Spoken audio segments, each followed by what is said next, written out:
С звуци, открити гледка към Тракийско море, в една зелена и гостоприемна обстановка прекарахме една незабравима вечер.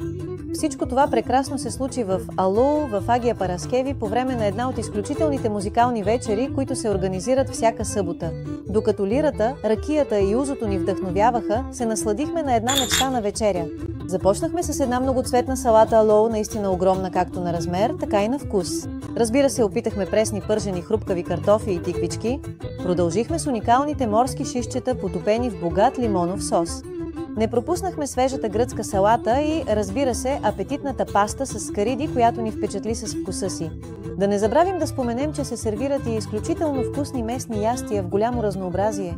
Нало се намира на плажа на Агия Параскеви и работи всеки ден от сутринта като бич бар в особено поддържана и чиста обстановка, докато на горния етаж се помещава традиционната таверна, където можете да се насладите на вкусна храна и напитки от обяд до късно вечерта. Беше преживяване като еднодневна екскурзия, което ще ни остане незабравимо и ви го препоръчваме без колебание за летните ви излети.